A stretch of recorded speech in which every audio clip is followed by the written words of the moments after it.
Buenas tardes a todos los participantes. Mi nombre es Estela Guevara y hago parte del equipo de educación continua de la Universidad de los Andes. Queremos muy especialmente darles la bienvenida al webinar La importancia de medir, monetizar y evaluar la innovación. Esta actividad queremos contarles que hace parte del ciclo de charlas gratuitas ofrecidas por la Dirección de Educación Continua en conjunto con diferentes facultades de la universidad, en esta ocasión puntualmente con la Facultad de Arquitectura y Diseño. Con este espacio queremos ofrecerles a todos ustedes nuevas alternativas para que continúen aprendiendo en cualquier momento de su vida en el lugar en el que se encuentren. Antes de darle la palabra a los panelistas invitados, queremos también contarles que esta actividad está siendo grabada y a través de correo electrónico les vamos a compartir el enlace para que puedan volver a vivir este evento o lo compartan con otras personas. Adicional, queremos contarles que una vez termine la intervención de los panelistas, tendremos un espacio para responder todas sus preguntas, por lo que los invitamos en el transcurso del webinar a compartirnos sus inquietudes a través del espacio de PIR. Si tienen alguna duda técnica, no olviden escribirle al panelista que se llama Soporte Técnico, que lo van a encontrar en el chat. Bueno, el día de hoy nos acompañan como conferencistas en esta actividad Valentina Osorio Mojica y Paula Díaz. Valentina Osorio es diseñadora con énfasis en comunicación de la Universidad de los Andes. Cuenta con una maestría en innovación y emprendimiento de la Universidad de Barcelona. Es experta en gestión de la innovación corporativa con base en metodologías de design thinking. Paula Díaz es ingeniera industrial de la Universidad del Bosque, especialista en innovación y desarrollo de negocios de la Universidad Externado de Colombia, candidata a magíster de Dirección de Operaciones e Innovación de la Universidad de Barcelona. Por su trabajo en innovación, Paula fue galardonada este año como Highly Comment Young Professional of the Year en los premios de la Asociación Internacional de Medición y Evaluación de Comunicaciones, AMEC. Paula y Valentina, buenas tardes. Les damos la bienvenida a esta actividad. Podemos iniciar con la misma. Valentina, te cedemos la palabra para iniciar con el evento. Muchas gracias, Estela, y muchas gracias a todos por estar acá. Antes de arrancar, quería hacer una pequeña aclaración y es que como vamos a tener un público mixto, aquellos que son financieros, ingenieros, administradores y están súper familiarizados con la medición y los indicadores, un poquito de paciencia con el principio porque no todo el mundo lo está, vamos a tener personas de muchas profesiones, entonces sí vamos a arrancar explicando un poquito la importancia de medir, entonces tengan paciencia porque después entramos como en la discusión jugosa de los indicadores de innovación, no van a perder su tiempo.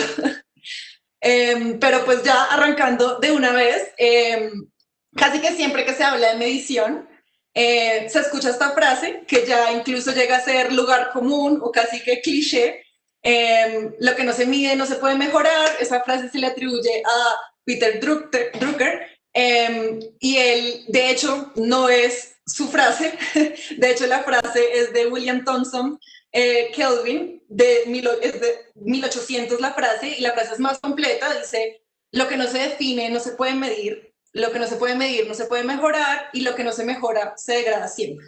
Digamos que es una aproximación un poquito extrema a la medición y no va tanto como con nuestra filosofía de lo que consideramos que puede hacer la medición. No es como que todo lo que no se mida no se degrada. Una frase con la que estamos mucho más cómodas, en cambio, es esta.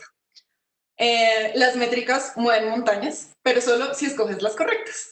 Y esa sí es una frase que va a resumir un poco lo que vamos a abordar hoy con Paula, y es entender cómo el impacto que puede tener las métricas, la fuerza que puede generar medir la innovación, pero la responsabilidad que esto conlleva, porque digamos, genera unos incentivos, empieza a generar una serie de acciones cuando empezamos a medir que pueden movernos hacia varias direcciones y además no todos los indicadores sirven por igual, no es medir por medir, sino cómo diseñar bien esas métricas y esos indicadores para que se cumplan los objetivos y se pueda mover las montañas que querramos.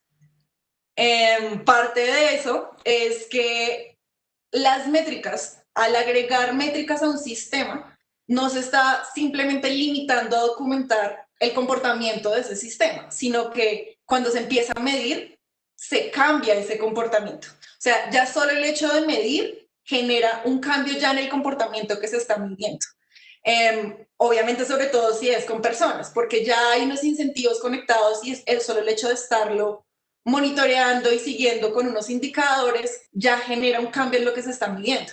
Y eso es como muy importante tener en cuenta porque esos incentivos y ese impacto que genera es muy delicado porque puede ser positivo o puede ser negativo y impacta profundamente a las personas, por ejemplo, en un entorno laboral que se les está midiendo su trabajo, tiene mucho peso y mucha relevancia en las personas. Entonces, los indicadores pueden llegar a ser muy delicados con el impacto que genera. Un ejemplo de esto es, por ejemplo, el puntaje crediticio. El puntaje crediticio, la forma en cómo se mide, está casi que diseñado para castigar a los que más lo necesitan. Las personas más vulnerables son los que no tienen un montón de capital para respaldar sus créditos, los que de pronto no tienen el más alto nivel de escolaridad, los que de todos los indicadores que evalúa el puntaje crediticio castigan a las personas que más necesitan de pronto esos créditos para avanzar o para llevar adelante sus proyectos. Y es irónico que las personas que más capital lo tienen, así es, les prestan a las tasas más bajas. Entonces, eso es un ejemplo en donde la medición está actuando negativamente si lo vemos con ojos de impacto social, porque las personas que más lo necesitan no los castigan negativamente y ahí por eso es donde entra el gobierno con unos préstamos adicionales para incentivar a los bancos a tomar el riesgo con las personas que sí lo necesitan y respaldar un poco esos créditos, porque es un indicador que no los favorece para nada y afecta pues esa vida humana, que es de cuántas personas, digamos, vulnerables que pueden llegar a necesitar esos créditos. Eso lo hemos visto en educación y reforma de la justicia, etcétera. Y ahorita en especial, como actualmente, muchísimos de estos sistemas se están automatizando tanto en el mundo corporativo como en el sector público. Y ahí hay como un punto muy delicado porque se están respaldando cada vez más en algoritmos y sistemas de inteligencia artificial que empiezan a automatizar esto, pero los datos con los que están siendo entrenados esos sistemas y los indicadores con los que se miden son problemáticos y pueden llegar a, digamos, en vez de actuar de una manera más neutra, que es lo que se sospecha de la tecnología, lo que se espera, puede llegar en cambio a aumentar esas brechas negativas hacia las personas. Entonces es muy delicado y tiene un impacto muy grande entender qué métricas están afectando a qué personas y de qué forma. No todo es negativo, hay unos casos positivos también, por ejemplo, en el tema de inequidad de género laboral, Sally Krawcheck en su libro The Power of Women at Work, Sally Krawcheck fue CEO de una gran empresa de inversionistas y ella decía cómo los indicadores le ayudaron a reducir la brecha de género, porque incluso ella siendo mujer y estando en la junta directiva, cuando estaban evaluando un equipo para ver quién lo ascendían, usualmente ella escogía hombres porque ella identificó que entre sus empleados la mayoría de hombres tenían la cualidad de estar visibilizando sus éxitos todo el tiempo. De si íbamos por café, mencionaban como, ay, qué gran cliente el que acabo de conseguir, no sé qué, verbalizaban y visibilizaban sus éxitos mucho más constantemente. Y eso hacía que en momentos de evaluación las personas que estaban tomando la decisión tenían muy presentes tal es muy bueno y tal es muy bueno. Pero cuando agregaron indicadores, pudieron ver por el desempeño que muchas de las mujeres que estaban en la lista tenían incluso mejor desempeño y habían logrado mejores resultados que estos que ellos estaban evaluando, solo que no era parte de su personalidad estarlo visibilizando todo el tiempo. En este caso, las métricas ayudaron a visibilizar ese trabajo positivo sin necesidad de tener ese mismo tipo de personalidad y a reducir un poco la inequidad salarial en la diferencia de género en el entorno laboral. Entonces, hay cambios, hay ejemplos positivos, ejemplos negativos, pero lo más importante es entender que las métricas afectan lo que se está midiendo y hay que entender cómo funciona eso. Bueno, y ya para entrar en materia y responder la pregunta de este webinar de por qué es importante medir la innovación, Yo creo que todos podemos estar de acuerdo en que el mundo ha cambiado mucho, en que la forma como se hacen los negocios, las industrias, las compañías han cambiado mucho. Sin embargo, hay una cosa que llama mucho la atención desde la perspectiva académica de la innovación y de la administración en general, y es que aunque el mundo ha cambiado mucho y las empresas que ahora son las empresas que más generan recursos y no son las mismas que hace 20 o 30 años, y no siguen el mismo comportamiento, las métricas que usan el mercado y los inversionistas para evaluar si una empresa es exitosa o no, siguen siendo las mismas que hace 20 años. No importa cuánto haya cambiado el mundo, y yo creo que un gran ejemplo de eso es lo que nos está pasando ahorita en esta pandemia. Hay negocios y hay industrias completas pues que están muy mal, que en febrero nadie hubiera pronosticado que esas industrias estarían quebrando. Yo, por ejemplo, vivo en Chapinero Alto y es muy triste ver la cantidad de restaurantes que están cerrando, que no sé si alguien hubiera podido pronosticar eso en febrero. Entonces, ¿qué es lo que pasa? Que estas métricas que se usan para evaluar el éxito de las compañías están centradas en las ganancias, en los ingresos, en el crecimiento, en la participación en el mercado, todas obviamente métricas muy importantes, pero todas miden la capacidad de una compañía de generar ingresos hoy. Y la gran pregunta que queremos resolver y que se está haciendo, digamos, desde muchos ángulos la administración es, ¿realmente que una empresa genere ingresos hoy es garantía de que va a generar ingresos mañana? Saber que está generando ganancias hoy, ¿qué significa en un año? En un año va a ser igual la cuota de mercado, y esto es algo que estas métricas todavía no nos permiten ver. Y entonces entramos al dilema de los intangibles, que es, digamos, una de las grandes preguntas que están intentando resolver.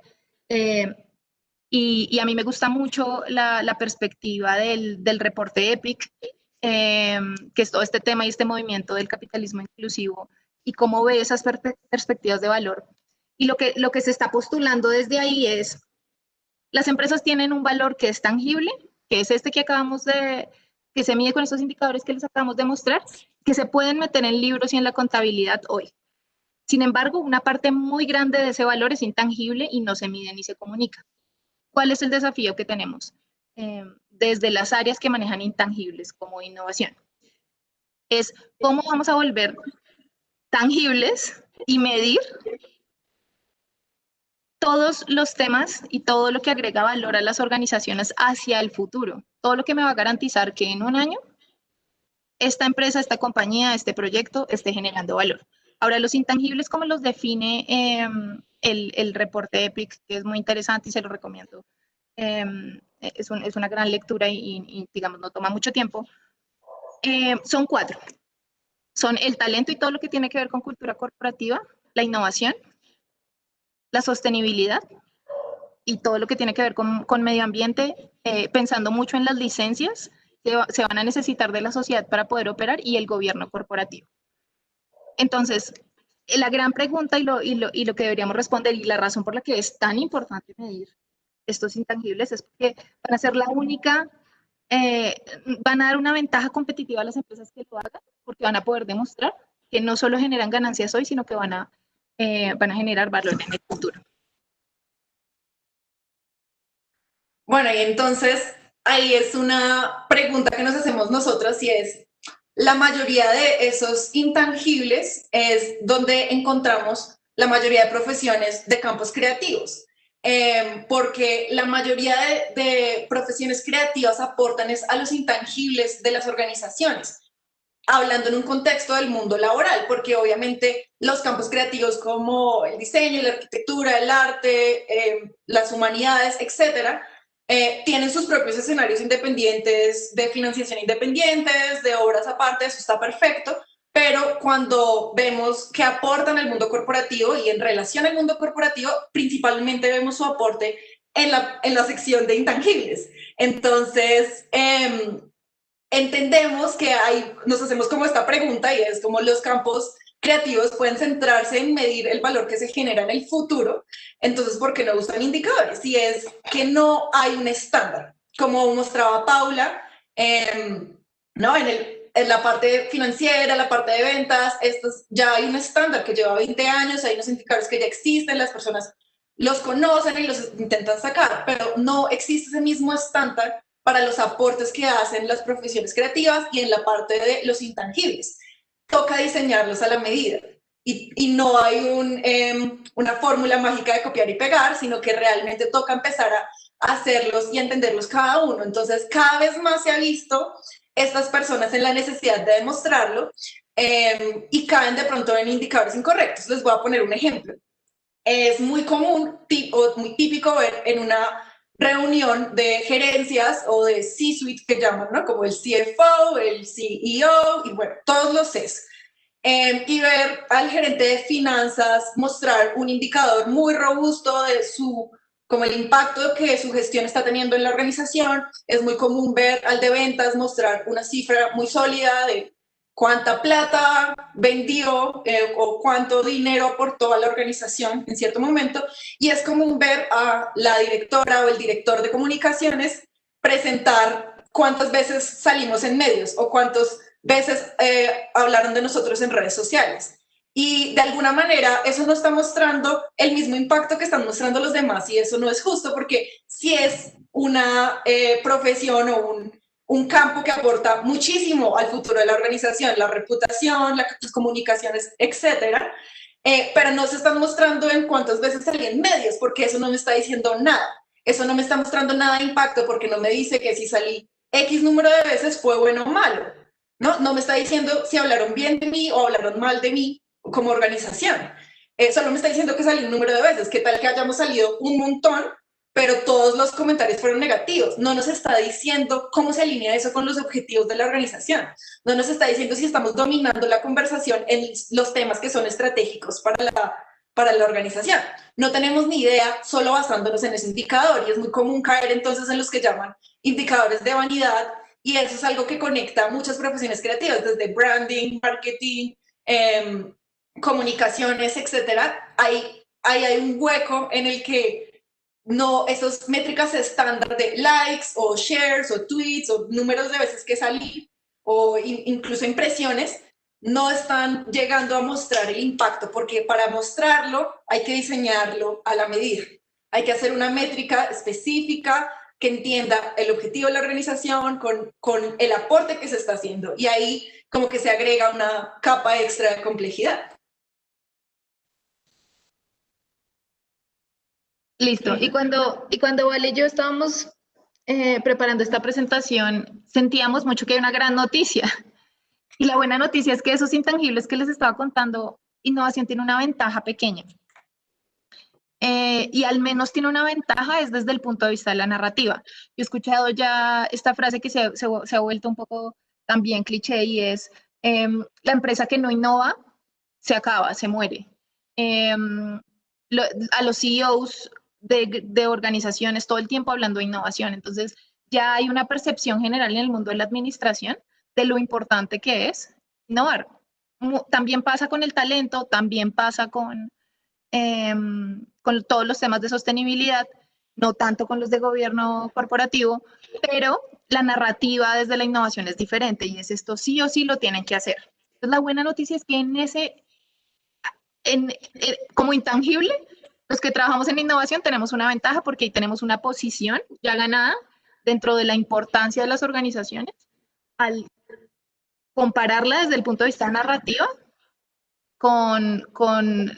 digamos, con que las empresas perduren en el tiempo y logren ganar valor en el mercado. La mala noticia, en cambio, es que si bien se ha logrado como tener ese posicionamiento, por decirlo de alguna manera, lo que está explicando Paula, como en la mente de las organizaciones, la verdad es que diseñar indicadores para la innovación tiene un nivel de complejidad adicional.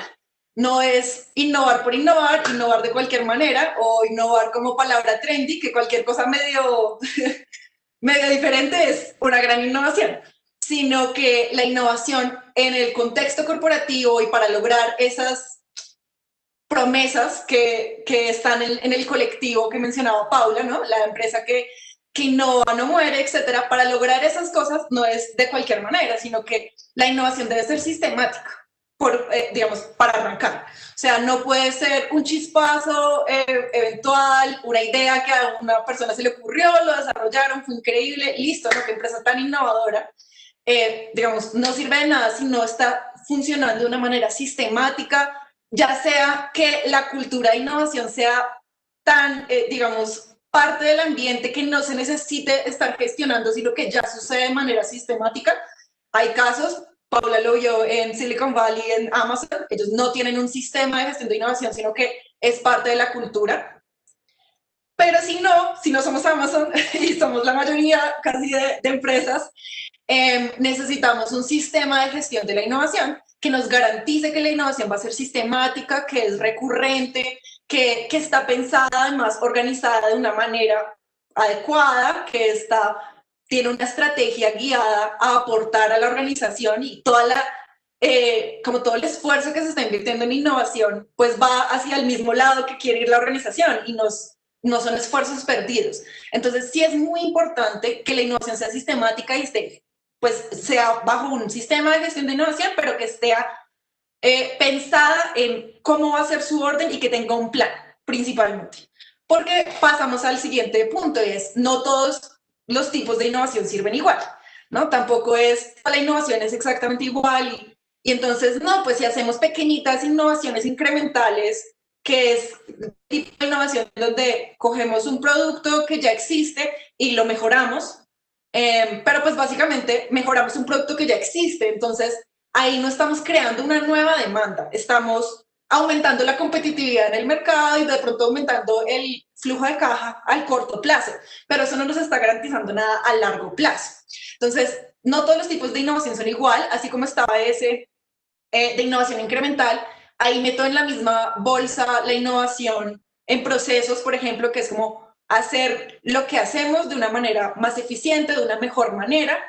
La innovación de productos potenciales, que es como la innovación que parte del análisis de usuarios con un proceso como design thinking, que es, ¿no?, el pensamiento de diseño, que es el más común, pero ahí también está jobs to be done o cualquier infinidad de metodologías en donde se centra en un usuario para desarrollar un potencial producto para esta persona. Esos también entran en esa misma categoría, que tenemos que encontrar cuál es el balance, a qué términos nos van a ir dando, digamos, potencialmente resultados, cómo los vamos a ir implementando en el tiempo y sobre todo en paralelo tener innovación disruptiva que esté garantizando a largo plazo proyectos que sean de más largo alcance el futuro de la organización. Eso es lo que llama Clayton Christensen el dilema del innovador. Él publicó el libro sobre esto y es pues la autoridad en ese dilema en particular, que es que quisiéramos todos siempre estar innovando solo en las pequeñas innovaciones que nos generan rentabilidad ya hoy para poder demostrarlo rápidamente, pero ahí estamos perdiendo de vista que la innovación es un intangible que debe garantizar el futuro también. Y eso significa que en paralelo, mientras vamos consiguiendo retornos hoy, que también son importantes porque financian lo otro, o sea, tampoco vivimos en un mundo de fantasía donde solo nos podemos hacer solo innovación disruptiva que es ruda. Entonces, esto tiene que ir apoyando esto, pero la innovación a largo plazo, la innovación disruptiva no se puede perder, porque entonces se cae el balance. Entonces es importante que a pesar de que esa innovación a largo plazo sea fea, costosa, pueda introducir productos que están crudos a nuestros clientes que amamos, que no queremos que vean algo que está tan crudo, pero que es parte del proceso, es esencial para la supervivencia a largo plazo y para tener como un sistema balanceado. Listo. Entonces hemos hablado de por qué es tan importante la innovación y es porque es uno de los intangibles que va a garantizar el valor futuro de las organizaciones y por eso es tan importante medirlo, pero también desde el punto de vista de gestión de la innovación, de las personas que nos dedicamos a hacer innovación, a ser directores, líderes, gerentes de áreas de innovación, es importante demostrar nuestra capacidad de responder a la organización y de traer a la mesa el mismo valor que puede traer finanzas, que puede traer operaciones, que puede traer, el core del negocio, Entonces, para eso, basadas en nuestra experiencia y en lo que hemos investigado, queremos traerles 6 tips que nos han servido para definir las mejores métricas pensando en un área o en un proyecto de innovación ahora. Es importante decirles que no es una combinación mágica, una receta, no es la varita de Harry Potter, eso no existe.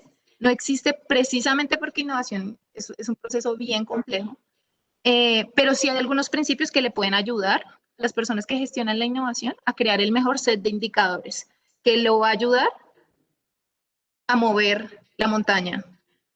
Entonces queremos empezar con el primero, este es fundamental. Si van a hacer solo uno, hagan este. Las métricas de innovación siempre, sí o sí, deben estar alineadas con la estrategia de la organización. No se debería empezar a construir un set de métricas sin tener al lado la estrategia organizacional, ojalá el plan de 3 a 5 años.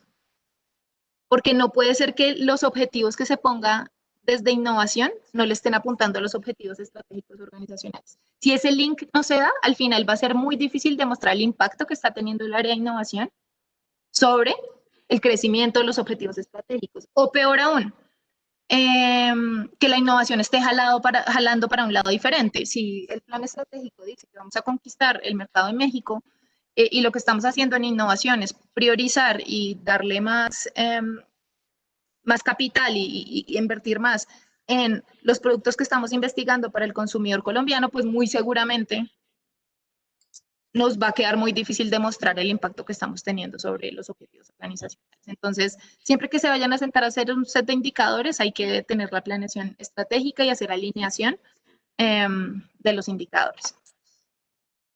Lo segundo, se debe crear un set de mediciones balanceado y esto responde mucho a lo que les estaba contando, ¿vale? De por qué innovación es un proceso tan complejo.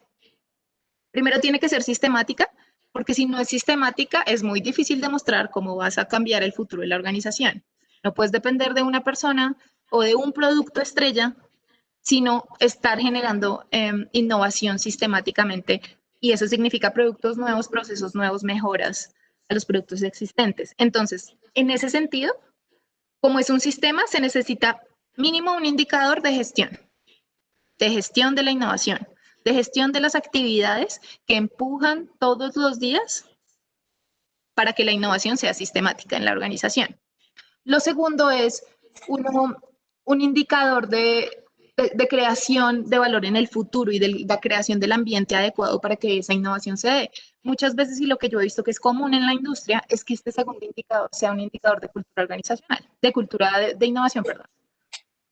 Y es qué tanto tu empresa o tu organización o tu proyecto da digamos, el ambiente adecuado para que la innovación se esté produciendo, no solamente en términos de ideas, sino en términos de ejecución, de prototipado e incluso implementación. Y el tercero es impacto. ¿Cómo está impactando lo que se está haciendo desde organización a los objetivos organizacionales? En este que he visto y que es lo normal, hablar de retorno a la inversión y hablar de porcentaje de ventas de productos de Horizonte 2 o de productos que vienen desde el área de innovación. Tercero, las métricas establecidas deben crear los incentivos correctos y aquí es muy importante y está ligado con lo que les contaba Vale de cuando un indicador se pone mal o crea los incentivos correctos, cambia los comportamientos de formas inadecuadas o de formas que tú no quieres que los cambie.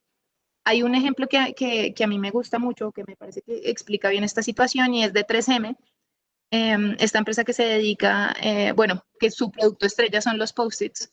Y cuando empezaron su área de innovación decidieron poner un indicador que era como el indicador de frescura, lo llamaban así. Y lo que significaba era que cierto porcentaje de sus ventas tenían que venir de productos que hubieran pasado por un proceso de innovación. Y pusieron una meta muy alta. Y lo que empezó a pasar es que al no cumplir la meta, los dueños de producto empezaron a hacerle pequeñas modificaciones a los Post-its, a cambiar un poquito el empaque, a cambiar el color, y eso lo pasaban como cumplía, digamos, el indicador de frescura y lo pasaban como si hubiera sido un proyecto intervenido por innovación.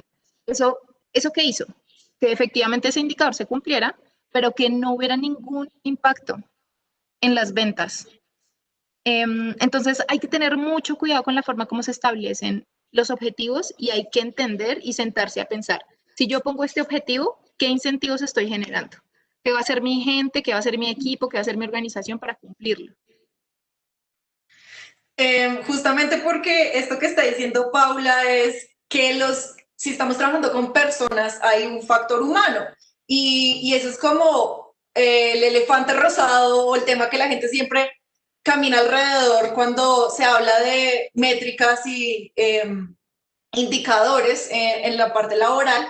Y es que, claro que sí, se han visto muchos casos en donde poner los incentivos incorrectos han generado comportamientos, digamos, preocupantes en las personas y eso ha sido producto de los indicadores. Un ejemplo muy claro es el caso de JP Morgan, no sé quiénes recuerden este caso tan famoso que estuvo hace un par de años, donde los empleadores de JP Morgan abrieron hasta 5.300 productos a sus clientes que no tenían ni el consentimiento de los clientes. Entonces, si alguien era cliente de JP Morgan, un vendedor de repente le abría además una tarjeta de crédito y otra cuenta corriente sin su autorización para lograr cumplir su indicador de número de cuentas nuevas abiertas.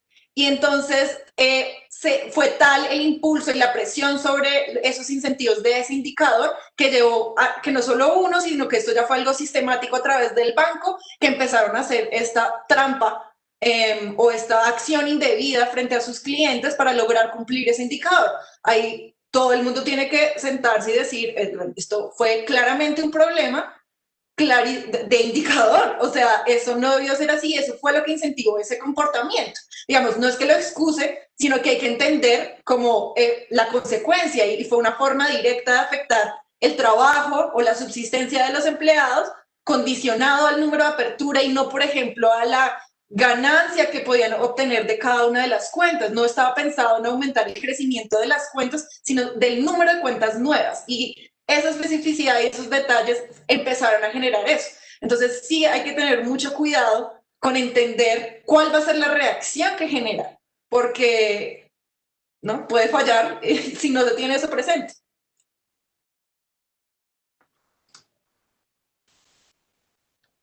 Bueno, el punto 4 es, y esto es una buena práctica para innovación y para cualquier otra área, y es que hay que evitar la sobrecarga de métricas. Hay una tentación, al ser este un proceso tan complejo, uno está tentado, lo digo por experiencia también, a medir los 4 tipos de innovación, cuánto me demoro en cada fase del design thinking por cada tipo, cómo mido la participación de las personas, medir la cultura en 4 dimensiones, y en realidad eso es una mala práctica. Hay que evitar la sobrecarga de métricas, no es recomendado tener más de 3 o 4 indicadores para demostrar la gestión de un área o de un proyecto de innovación, sin importar cuál sea su tipo. Yo les estaba hablando en los puntos anteriores un poco de cuáles eran mis sugerencias, tener un tema de gestión, tener un indicador de gestión, un indicador de cultura, un indicador de impacto, pero es muy importante que también entendiendo la naturaleza del proyecto y la naturaleza de la organización, incluyan un cuarto indicador que les permita sentarse efectivamente a nivel de gerencia o de liderazgo, aportar, a demostrar cómo están aportando al negocio con un indicador que tenga sentido para la organización. Y eso me lleva al quinto punto y es los indicadores que usen tienen que hablar el lenguaje de la organización. Hay organizaciones en donde, no sé, su cultura organizacional es muy jerárquica, son muy enfocadas en el tema financiero, entonces en las gerencias solo se habla de indicadores financieros y eso está bien, digamos, es la cultura organizacional, no está mal. Entonces, tienen que tener en cuenta cuando diseñen su set de indicadores, cuál es el lenguaje de la organización, qué es lo que valora la organización. Muy seguramente, si es un proyecto de innovación social, el impacto financiero va a ser importante, pero hay otras hay otras métricas mucho más cualitativas que van a tener más sentido. Entonces, en su set de indicadores, como les decíamos, no hay fórmula perfecta, pero sí hay buenas formas de entrar y explicar eh, cómo está aportando la innovación al fin de la organización o al fin del proyecto en general. Y por último, y este es un error común o una trampita común también, y es definir las metas o los targets del indicador es tan importante como definir las métricas. A veces esa parte nos gastamos muchísimo tiempo definiendo cuál va a ser el indicador que voy a medir y a la hora de poner la meta y decir es el 30% o el 40%, sale de la manga ese dato. Y eso, como hemos visto en los casos que hemos analizado, no ayuda a crear los incentivos correctos. De hecho, lo que pasó en el caso de 3M que les estaba contando es que pusieron, la primera vez que pusieron ese indicador era 20% y se lograba. Cuando lo pusieron al 30%, las personas empezaron a hacer trampa porque no había posibilidad de lograr, o sea, el sistema de innovación no estaba en capacidad de llegar a esos números. Entonces, la definición de metas tiene que venir de un estudio juicioso de lo que se ha alcanzado en el pasado y si es un proceso nuevo, de una buena simulación, de, por supuesto que tiene que ser ambiciosa las metas siempre y los targets de un indicador siempre tienen que ser ambiciosos, pero tienen que ser realistas, si no crean los incentivos incorrectos. Y bueno, con esto cerramos para dar paso a las preguntas y alcanzarlos, porque pues a las 6 en puntico acabamos, entonces ya vamos a cerrar, pero queríamos retomar esta frase solo porque creo que ahora sí queda más claro el tema de por qué las métricas mueven montañas y es el impacto que pueden tener en una organización, en un sistema, en un objetivo, pero solo si se escogen las correctas, ¿no? Si no, no, y eso es muy importante, es porque cuando estamos definiendo las métricas y la meta, como acaba de decir Paula, estamos definiendo el éxito. Estamos diciendo para nosotros cómo se ve el éxito. ¿Sí? ¿Qué es el éxito de este proyecto o de esta estrategia o de este área? El éxito se ve así, se ve que genera un retorno financiero, si es el caso, pero también pueden, como decía Paula, ser cualitativos, o sea, hay algo que las profesiones creativas le tienen un poco de recelo hacia las métricas porque usualmente son muy financieras y hay aportes que no son financieros y eso también está bien. Uno lo define y la métrica define exactamente cómo vemos el gran éxito. Entonces, ahí está lo delicado y la responsabilidad de definirlo porque los incentivos y todo lo que acaba de mencionar Paula hacen que sea un tema para manejar con responsabilidad por el impacto que puede generar. Con esto, pues, muchas gracias. Creo que de aquí arranquemos de una vez a las preguntas. Perfecto. Sí. Perfecto, muchas gracias a ustedes por su intervención. Entonces iniciamos con las preguntas. Tenemos una pregunta que nos llega de parte de Juan Diego y nos pregunta qué sucede entonces con la innovación social de cara a lo que hemos hablado en este webinar. De acuerdo. Creo que la innovación social entra, digamos, acá estuvimos enfocados como específicamente en la innovación corporativa, pero la innovación social funciona, digamos, exactamente igual en torno a que tiene unos objetivos, ¿no? Para el proyecto, si es parte de una organización mayor como una fundación o algo así, igual hay unos objetivos mayores que se quieren lograr. Entonces, los proyectos de innovación social también deben ir enfocados a ese mismo objetivo. Y en ese sentido está perfecto que de pronto no estén relacionados financieramente, o sea, como a un indicador financiero, sino a un indicador, por ejemplo, de impacto en términos de alcance poblacional. Entonces, de pronto un proyecto de innovación social va a estar medido no por el retorno que genera, sino por la eficiencia de uso del presupuesto que se tiene. Entonces, usualmente están atados a alcance de población. Es el más típico. Entonces, ¿cuántas personas logramos impactar con este proyecto? ¿Cuál fue el nivel del impacto? Digamos, ¿qué tan sostenible fue? Hay toda una serie de indicadores que creo que el mensaje de fondo de esto es, se tienen que diseñar a la medida. O sea, no hay un estándar creado, pero no funciona diferente. También funciona de la misma manera. Tiene el mismo poder y, digamos, la misma responsabilidad. De acuerdo, y yo creo que ya a título personal sí que es importante incluir estos indicadores en la innovación social precisamente porque de que la gestiones bien, por ejemplo, va a depender cuántas personas se benefician. Exacto. Y pensando en el impacto que eso puede crear, por ejemplo, en innovación social es muy importante tener indicadores de gestión de los recursos, porque eso te va a permitir impactar a más personas. Entonces, de acuerdo con Vale, se construyen de acuerdo a la necesidad, van muy enfocados en cuánto puedes impactar, pero precisamente parte de la rigurosidad y de lo que tenemos que traer a la mesa las personas que estamos en estos roles en innovaciones, que hacemos mediciones rigurosas, es para garantizar el mayor valor posible. Y ojalá en innovación social eso pues sea un diferencial grande y se logre, pues obviamente beneficiar a más personas. Muy bien, tenemos una pregunta de Nelson y es ¿cómo podemos estimar métricas para innovación radical si no tenemos cifras previas? Sí, es que digamos, la innovación disruptiva o radical tiene como unas particularidades en ese sentido. Y ese es el reto, que es, si son inversiones a más largo plazo, no significa que no se pueda generar métricas, pero de pronto no es el momento inmediato para generarlo.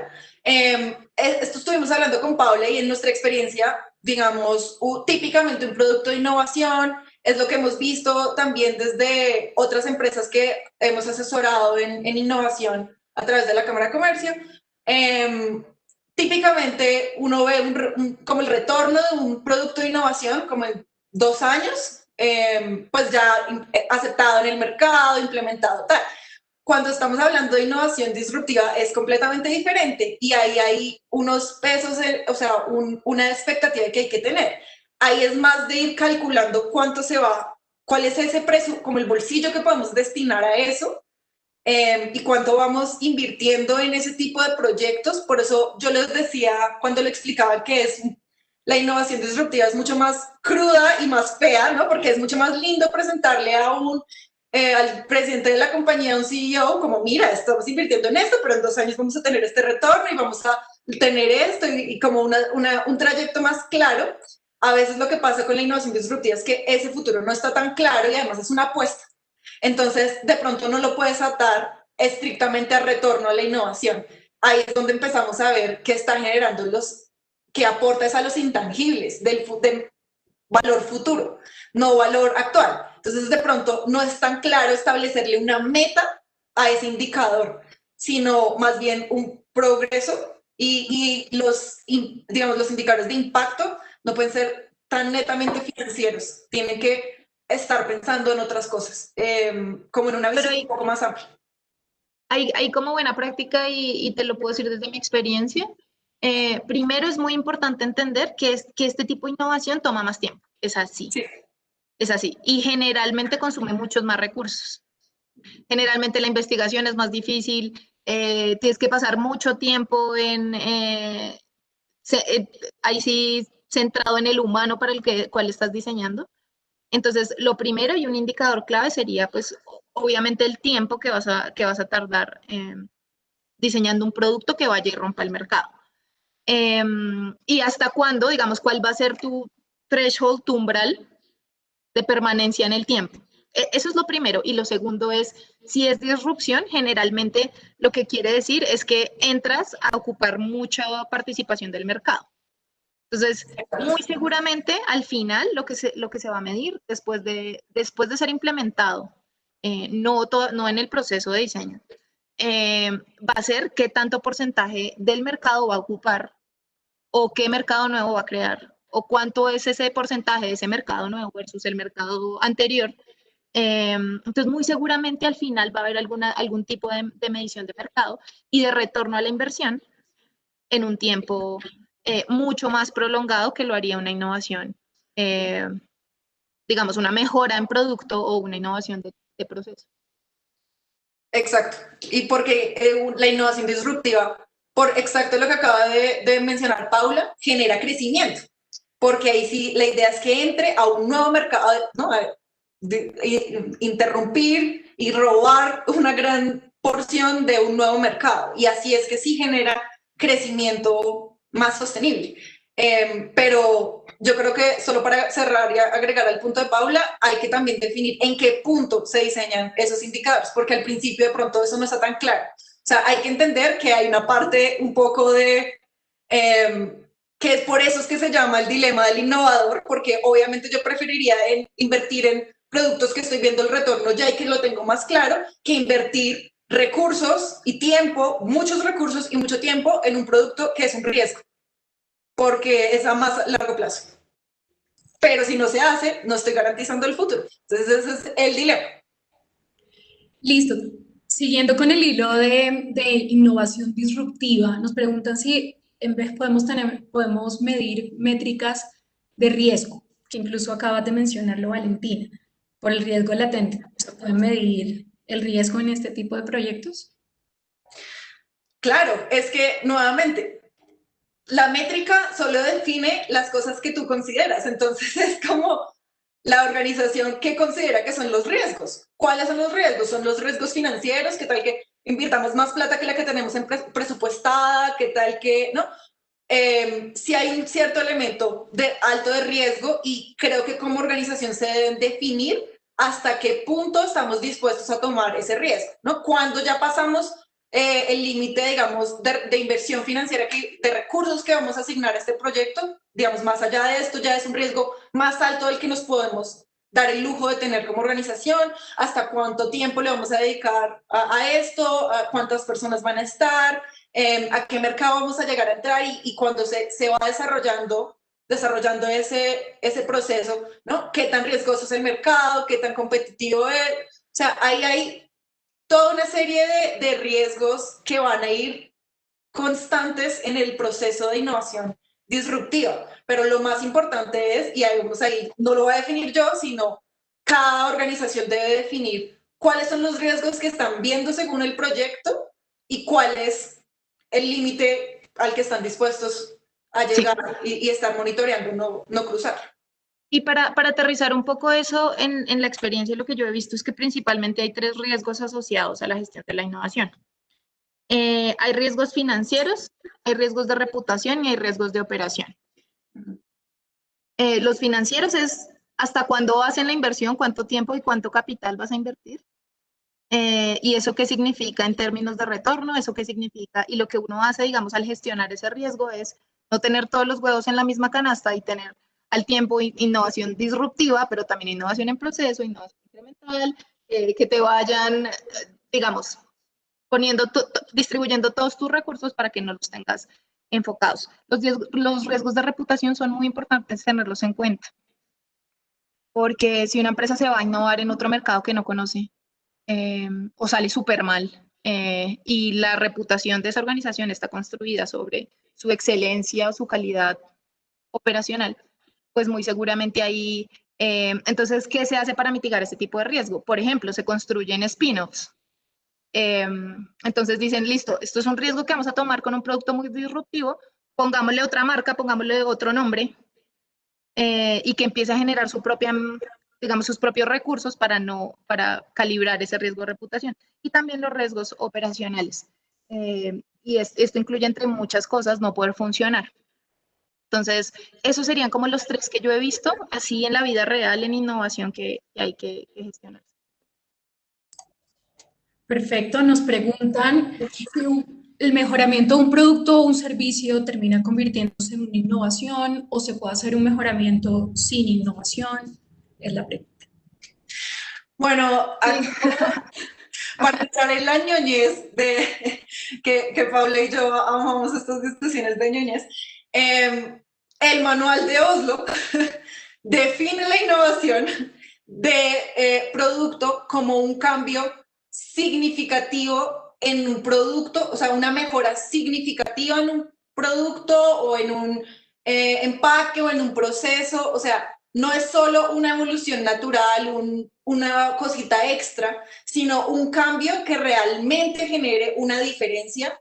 Ahora, ¿no? Ya eso aún puede interpretarse de muchas maneras, esa definición, y ahí sí es como el rigor de la organización definir qué tanto es un producto realmente tiene unas características nuevas, un funcionamiento nuevo, si es una innovación de proceso, realmente se está desarrollando un proceso de una manera nueva, con pasos nuevos o en manos diferentes, o sea, realmente se tiene que haber un cambio significativo al anterior, tiene que haber una diferencia y no puede ser solo aumentar ciertas características, ¿no? Sino realmente que haya un distanciamiento entre producto A y producto B. Pero claramente ahí puede ser tan minucioso o tan delicado como cada quien lo defina.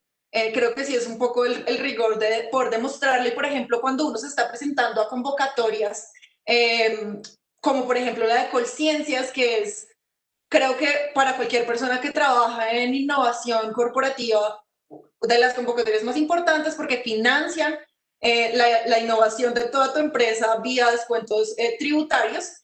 Cuando se está aplicando una convocatoria así, la diferencia y cómo expliques la innovación hace toda la diferencia en que cuando te estén evaluando te digan, pues eso es una mejora normal que haría cualquier organización. Eso no es innovación, a que tú lo puedas sustentar vía metodología, ¿no? Usamos estas metodologías de innovación, usamos estos procesos, hicimos estos cambios respaldados en estos insights del usuario, o sea, hacer el trabajo, como quien dice. No Vale. solo es hacer un poquito de como la mejora, sino tener el trabajo que respalde y con eso tú tienes la tranquilidad de presentarte a cualquier convocatoria y a sustentarlo en cualquier escenario, porque si tú haces el trabajo de innovación, tienes claramente cómo sustentar desde el usuario, desde el problema, desde el análisis, desde toda esa primera fase de observación, de investigación, de etnografía, etcétera. Tienes exactamente cómo sustentar cuáles son las mejoras puntuales que hiciste a un producto y por qué. Y cómo responden y cómo estás midiendo si responden a esa teoría que tienes. Entonces, eso es súper sencillo de demostrar cuando hiciste un proceso juicioso. Cuando no, pasa lo de 3M y es como que le cambiamos el empaque un poquito azul de amarillo y ya es una innovación de marketing, digamos. Pero, vale, yo ahí creo que hay un punto interesante y es, porque yo vengo de los dos mundos y me imagino que esta persona que está haciendo la pregunta de pronto también. Y es porque, claro, desde la ingeniería y de la perspectiva de calidad hay mejora continua. Es un proceso muy común en producción y en producción de servicios. Y desde el punto de vista de calidad, la calidad es comparar contra un estándar y decir si el producto está bien o mal, y eso se puede mejorar continuamente, por supuesto. Puedo cambiar los procesos para pegarle mejor al estándar, sin duda. Lo que propone la innovación es desde otro ángulo, y yo creo que tiene unos efectos diferentes. Cuando uno hace innovación incremental, muy seguramente, y lo que he visto, por ejemplo, en la organización en la que trabajo, es que eso, por ejemplo, garantiza la permanencia de los clientes, de contratos que tú ya tienes, de productos que tú ya vendiste, de servicios en nuestro caso. Si tú los sigues mejorando, mantienes a los clientes enganchados y garantizas renovación. En nuestro caso, si no lo hacemos, no garantizamos esa renovación o no es tan fácil que nuestros clientes renueven y estén viendo todo el tiempo el valor agregado. Entonces yo creo que ahí la apunta a diferentes cosas. Puede ser que desde la mejora continua, visto desde la ingeniería y desde la calidad, vas mejorando esos estándares de producto y de servicio, y desde innovación estás pensando en el valor y en el cliente y en cómo cambiar la forma como se percibe ese valor, cómo hacer su experiencia mejor, etc. Uh-huh. Y yo quisiera despedirme, no sé, Vale, y si ustedes pueden quedarse otro ratito, yo Seguro. lamentablemente tengo que ir a dar una clase, pero muchísimas gracias a todos por el espacio, de verdad, qué chévere estas preguntas, me encantaría quedarme aquí hablando con ustedes hasta las 8 de la noche, pero me tengo que ir. Muchísimas gracias. Muchas gracias a ti, Paula, por tu tiempo y disponibilidad. Listo, Valentina, entonces continuamos contigo. Tenemos un par de preguntas más. Oscar nos pregunta, ¿cómo entender desde un set de datos complejos y robustos lo que me funciona a mí como área en relación con las métricas? Yo creo que la clave para interpretar los datos en las métricas es como el tip uno de Paula y es entender cuál es el objetivo de la organización y de ahí yo diseño mi estrategia. Entonces, mis indicadores de impacto tienen que pegarle sí o sí al objetivo de la organización, ¿no? Lo que decía Paula, si el objetivo de la organización es netamente financiero, pues yo tengo que tener un indicador financiero. Si no es así, si es de impacto, por ejemplo, en innovación social, en el número de personas, pues mi indicador de impacto va a ser número de personas. Pero sí o sí, yo tengo que poder interpretar los datos y eso es lo que pasa y por eso es lo que decía Paula de la tentación de si tengo muchos datos, medir todo y darle importancia a todo, pero yo creo que la clave ahí es interpretar los datos y ver qué te pueden decir en dos medidas, en impacto, ¿no? Como que mis métricas de impacto estén alineadas con la organización y que mis métricas de gestión estén mostrándome a mí mi estrategia, como que es mi plan, ¿no? La estrategia es un conjunto de supuestos y es mi plan de cómo yo voy a llegar a esa meta. Y como es un plan, puede ir cambiando. Y los indicadores de gestión justamente hacen eso, te indican a tiempo cómo va la cosa, para que no llegue al final y, ups, lo logré o no lo logré, sino que si yo voy midiendo mi gestión y mi progreso en torno a ese objetivo, yo ya sé que me está yendo, cómo me está yendo y si tengo que cambiar algo, poder hacerlo a tiempo. En cultura e innovación, por ejemplo, eso es algo que pasa todo el tiempo. No tengo que esperar a ver si logré ¿no? esa meta, sino que interpreto los datos de la manera correcta. Entonces, ahí la clave es poder coger ese set robusto de datos y de saber qué me dice, porque solo los datos ahí no me dicen nada. Es cómo los interpreto y cómo diseño los indicadores para que me digan lo que yo necesito monitorear, lo que necesito tener, como tener que visualizar a lo largo de lo que, pues de mi estrategia, el desarrollo de mi estrategia. Entonces, yo creo que ahí diría que lo más clave es interpretar. Muy bien, entonces con esta pregunta terminaríamos nuestra ronda de preguntas. Nos las envía Mike y es, si se pensara en construir una caja de herramientas de innovación para una organización, ¿cuáles serían esos tres aspectos infaltables? ¿Una caja de herramientas de innovación o de medir la innovación? Pues como de construir un sistema de innovación. En la empresa, sí. Sí, no, lo más, en una cultura, digamos, corporativa, como yo les decía, a menos que seamos Amazon o un ambiente altamente innovador y altamente capacitado en ese sentido, la cosa número uno es cultura e innovación, porque nadie innova solo y la innovación no es lo que decía Paula, como un genio en la esquina pensando en todas las ideas y salvando el futuro, sino que la realidad y lo que yo he visto aterrizado a la realidad en una organización real en Colombia, una empresa mediana, ni siquiera unas empresas enormes, sino lo que yo he visto desde empresas pequeñas a medianas es que se tiene que trabajar en conjunto, porque los que pueden generar las mejores ideas de innovación son las personas que están en el día a día, ¿no? Las personas que son el core de la organización, que no se dedican a la innovación, sino que se dedican a la razón de ser de la empresa, son los que más conocimiento tienen sobre eso y son de donde vienen las mejores ideas. Entonces, trabajar en integrarlos, hacer parte de la cultura de innovación, diría que es como lo primero. Entonces, cultura de innovación es lo primero. Lo otro es un sistema de gestión de innovación, que es como poder ir monitoreando, tener una estrategia, tener un plan, una meta y tener un lugar donde capturas todas esas ideas que estás trabajando tanto para hacer que la gente tenga, ¿no? Sí, estás trabajando con las personas, estás haciendo capacitaciones, talleres para que estén más familiarizados con la innovación y salen ideas, tienes que tener una forma de recibirlas, gestionarlas, procesarlas. Y lo último es indicadores. Necesitas poder medir esa estrategia. O sea, si estás haciendo todo lo demás, pero estás en todas las direcciones, la última herramienta, digamos, clave es los indicadores que vas a asignar a ese sistema. Perfecto, Valentina, muchas gracias por responder estas preguntas. También queremos agradecerle, ya terminando la ronda de preguntas, a todas las personas que nos acompañaron a través de Webex y a través de Facebook Live. Se reportaron desde el Huila, desde Chocó, así que les agradecemos mucho su Wow. participación y pues todas las preguntas que también nos compartieron, que no pudimos responderlas todas, pero bueno, tenemos aquí ya las tenemos guardadas para compartirlas con nuestros panelistas. Bueno, nuevamente agradecerte a Valentina este espacio, tu tiempo, tu dedicación en el desarrollo de esta actividad y pues tu valiosa intervención que esperamos haya sido muy interesante para las personas que nos acompañaron el día de hoy. Antes de irnos, antes de cerrar la actividad, queremos a través del chat compartirles dos enlaces. El primer enlace es una encuesta muy corta que les pedimos diligenciar para que nos cuenten allí cómo les fue en esta actividad. Su opinión es muy importante para nosotros. El segundo enlace es un enlace de la página de contenidos digitales de educación continua, en la que van a poder encontrar otras actividades que tenemos programadas como esta y van a poder volver a vivir este evento y compartirlo con quien quieran compartirlo. En este enlace también van a conocer otras actividades programadas a las cuales los invitamos muy especialmente. La próxima semana tendremos el webinar Cómo prepararse para una emergencia, el martes 15 de septiembre a las 6 de la tarde y esperamos poder contar con su participación también en esta actividad.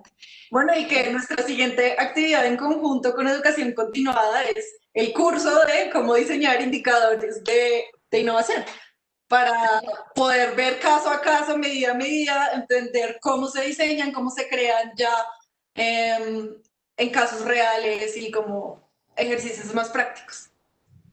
Claro que sí, Valentina, sí, los invitamos también a este curso por correo electrónico, seguramente les compartiremos información al respecto y de otras actividades que también estamos organizando. Muchas gracias, Valentina.